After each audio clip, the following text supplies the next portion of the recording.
Olá a todos, bem-vindos ao nosso podcast. Hoje nós temos um debate muito especial. Nós falaremos um pouco, debateremos um pouco sobre o salazarismo. O salazarismo foi um regime ditatorial que existiu em Portugal entre os anos de 1930 e 1974. E ele ficou conhecido como Estado Novo. O que acontece, dentro do contexto mundial, o salazarismo ele surge no período de ascensão das ideologias fascistas na Europa e no resto do mundo. Então, vem se tendo há muito tempo um debate muito forte se o salazarismo pode ser considerado um regime fascista ou não. E é sobre isso que nós vamos abordar no nosso podcast hoje. E agora passo a palavra para a Lara, que vai ser a primeira que vai colocar seu ponto acerca do tema.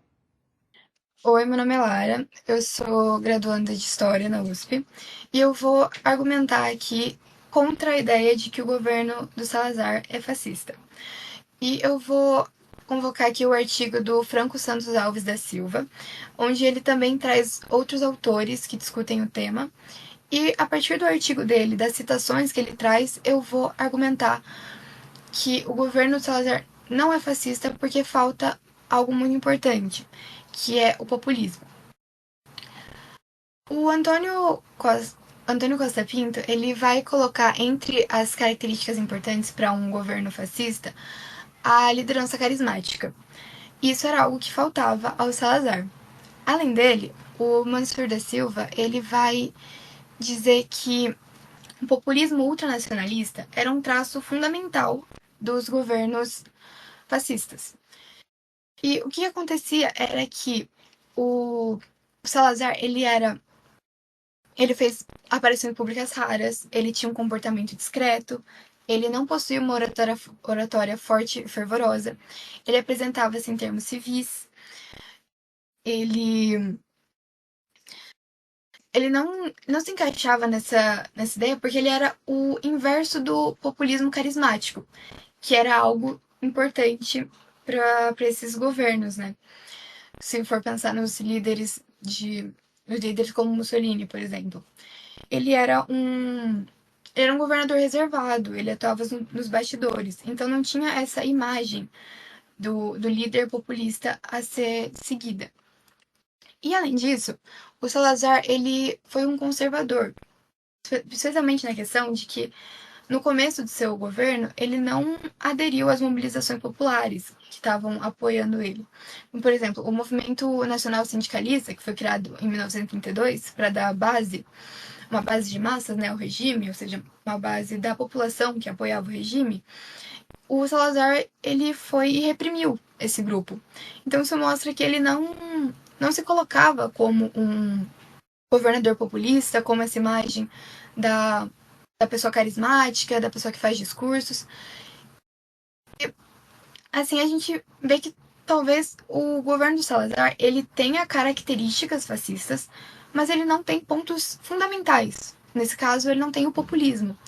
Então acaba que talvez seja difícil colocar ele como um governo fascista.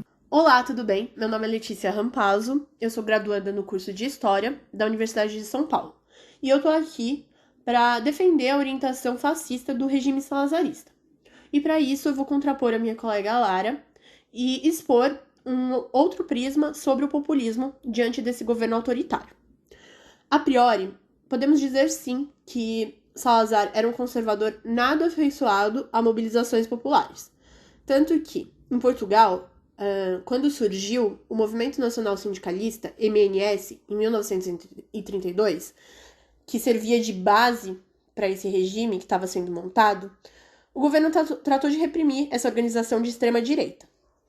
Porém, em 1934, o MNS foi proscrito. Para o autor Fernando Rosas, sem dúvidas, o salazarismo é uma modalidade de fascismo, tanto que ele deixa isso muito claro no livro dele Salazar e os Fascismos, onde ele faz comparações entre o modelo lusitano e os demais fascismos europeus. No livro, o Rosas usa como base constantemente o termo populismo para caracterizar o fascismo inicial. E essa palavra é ambígua na América Latina, mas nós podemos definir como a radicalização de discursos e práticas fascistas.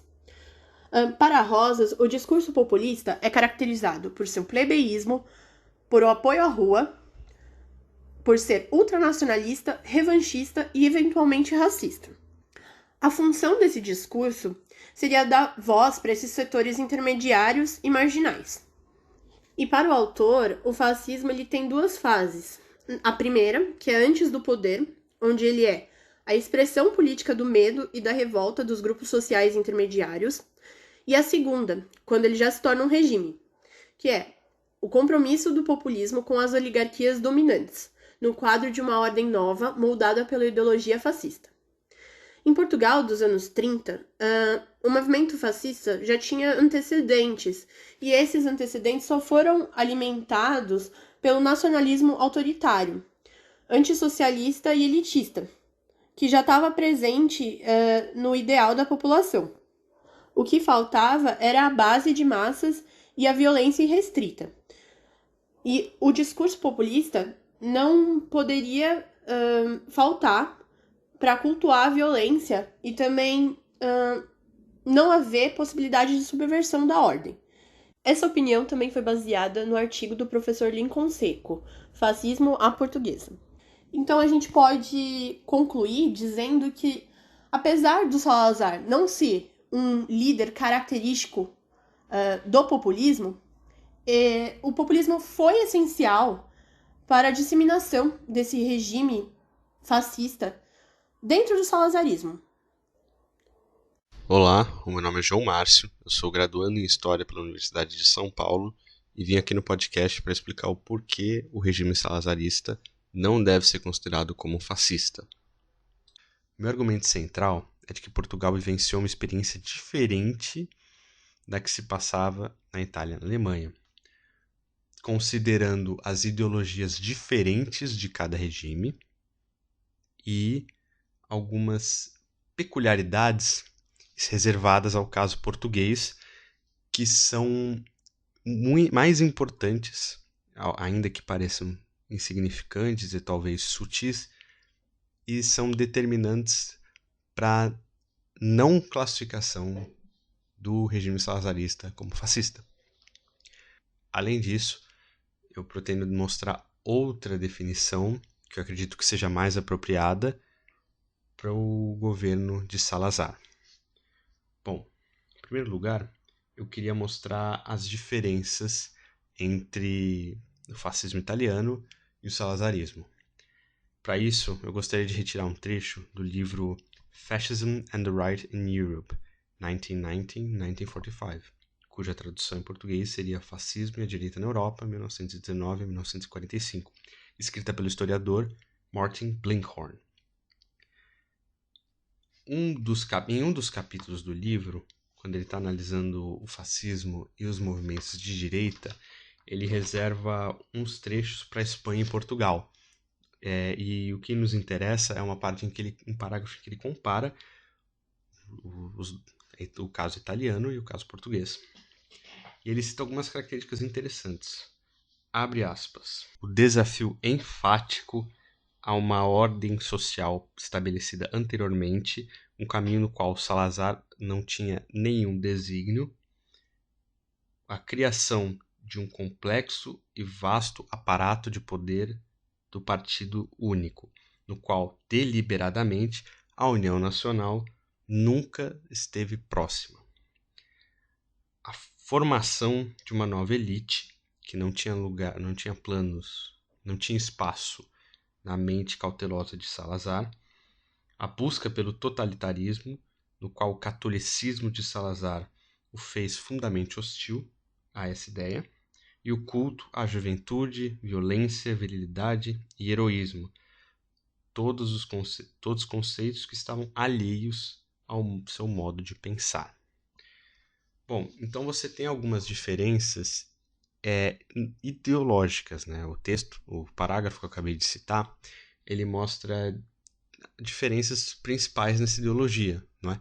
o Salazar estava mais focado, ele tinha como maior influência para suas políticas o contexto ligado mais à religião católica, né? Ao catolicismo e a um conservadorismo de direita que não apelasse para essas ideias citadas aqui, presentes no fascismo. Tem, inclusive, pegando como um gancho, há um trecho de uma outra obra chamada Os Camisas Azuis, Ideologia, Elites e Movimentos Fascistas em Portugal, 1914 e 1945, escrita pelo historiador Antônio Costa Pinto, no qual ele mostra, entre outros fatores, para a formação dessa da formação de movimentos de cunho fascista no território lusitano, ele aborda o papel da Igreja Católica na formação dos ideais do Salazar e como isso está em choque com movimentos fascistas. Inclusive a Lara tinha citado anteriormente o caso da desavença com um movimento genuinamente fascista, que foi o nacional-sindicalismo liderado pelo Francisco Rolão Preto. Eu vou ler aqui um trecho. A estreita associação Igreja-Estado no salazarismo ultrapassou bastante a mera convergência de interesses, podendo-se falar de um núcleo ideológico e político comum Igreja-regime, desde o corporativismo ao antiliberalismo e anticomunismo.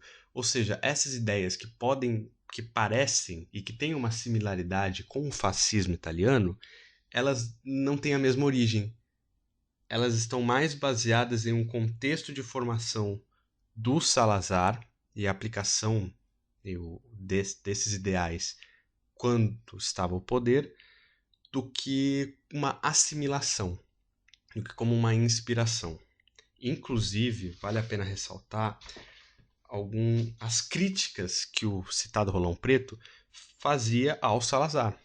No livro Fascismos Ibero-Americanos, no capítulo sobre o nacional-sindicalismo português, que também foi escrito pelo Antônio Costa Pinto, eu seleciono aqui um trecho de destaque. Rolão Preto sempre sublinhou as similaridades entre o salazarismo e o regime de Dollfuss e criticou a desconfiança autoritária conservadora dos movimentos fascistas. As tendências sociais e antiplurocráticas do nazismo foram consideradas como um modelo a ser seguido, enquanto que a dimensão racista foi ignorada. Bom, aqui a gente apresenta outra diferença, né? Além de mostrar uma cisão que tinha entre a ideia fascista e o plano do Salazar, o plano ideológico do Salazar, tem uma outra questão sendo jogada, que é o item do racismo, da superioridade de uma raça ou de outra, que não estava tão presente, que não estava presente nem nos fascistas em Portugal, ao contrário do que aconteceu na Alemanha nazista, no qual essa ideia eugênica foi tornada em uma política estatal, levada a cabo. Bom, aqui eu demonstrei as diferenças entre a matriz ideológica salazarista e a fascista. Então agora eu pretendo explicar qual é o melhor meio de classificar o regime do Salazar. Eu acredito que ela foi apresentada no livro Estado Autoritário e os Movimentos Populares, escrita por vários intelectuais, notadamente grandes estudiosos da ciência política, e eu chamo a atenção para os trechos do cientista político Juan Lins. Ele aborda uma classificação de regimes autoritários, que, sendo bem breve, são sistemas com pluralismo político limitado, que como característica central não tem uma ideologia orientadora e elaborada, e tem algumas mentalidades distintas, com pouca mobilização política e no qual um pequeno grupo exerce o poder dentro de limites mal estabelecidos. Esse é o conceito básico de regimes autoritários que ele dispõe, mas tem um em específico que se encaixa bem para o caso português, tanto é que ele até depois menciona Portugal. Seria, na definição do Lins, um regime autoritário burocrático militar. Vou definir brevemente, vou ler um trecho do livro. Esses regimes são caracterizados por um cenário onde uma coalizão, na qual oficiais das Forças Armadas e burocratas ocupam uma posição determinante, mas não detêm poder exclusivo. Estabelece o controle do governo excluindo ou incluindo outros grupos sem se comprometer com uma ideologia específica, agindo pragmaticamente dentro dos limites de sua mentalidade burocrática e sem criar ou permitir que um partido único de massa desempenhasse um papel dominante. Esse são o mais frequente subtipo.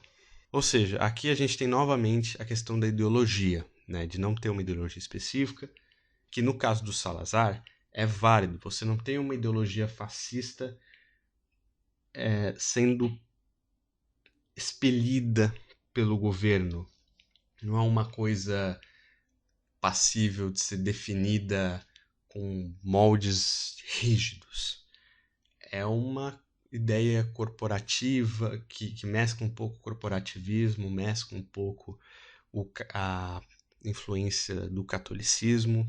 E continuando aqui, a questão do partido único de massa, da pouca participação popular, que é também uma outra característica que diferencia o salazarismo do movimento fascista. Você não tem inicialmente um movimento grande, não tem uma participação popular grande que apoie uma ideia fascista. Bom, essa seria a principal classificação. Inclusive o autor cita Portugal quando ele menciona a questão da pós-Segunda Guerra e a sobrevivência desses regimes, desse tipo de regime. Inclusive, o próprio Juan Lins ele confirma que esse tipo de regime se configura como o caso de Portugal em um trecho no qual ele cita nominalmente o país, quando ele está se referindo à questão do surgimento e da continuidade desses regimes após a Segunda Guerra. Em um trecho de contextualização, ele menciona, abre aspas, inicialmente somente Portugal apareceu como sobrevivente das reações burocráticas autoritárias ao fracasso da democracia na Europa de entre guerras. Ou seja, confirmando que esse tipo de classificação se encaixa bem com o cenário português.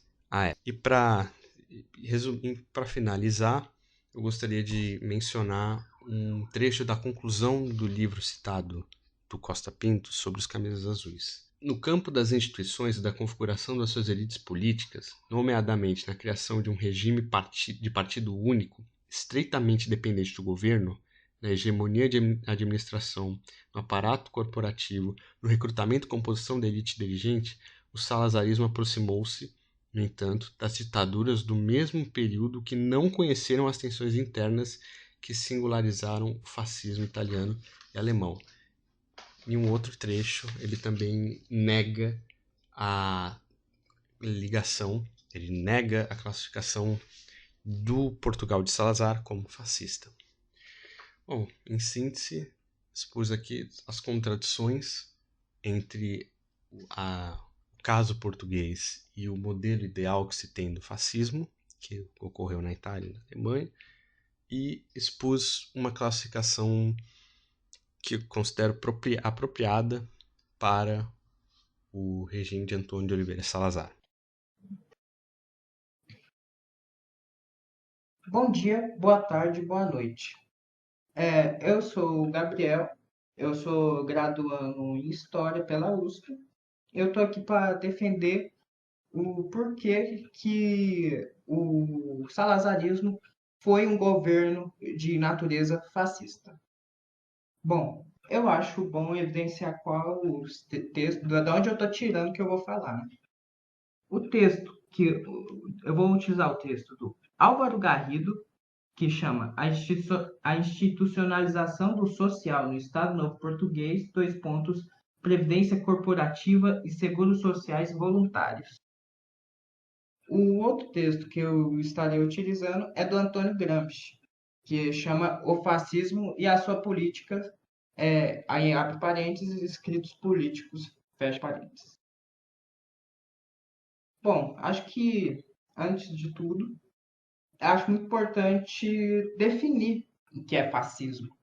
Bom, fascismo acho que a melhor definição pode ser tirada com a descrição que o Gramsci faz da política fascista na Itália, que é como uma política que serve para deixar a luta das classes dominantes contra a organização da classe trabalhadora muito mais dura.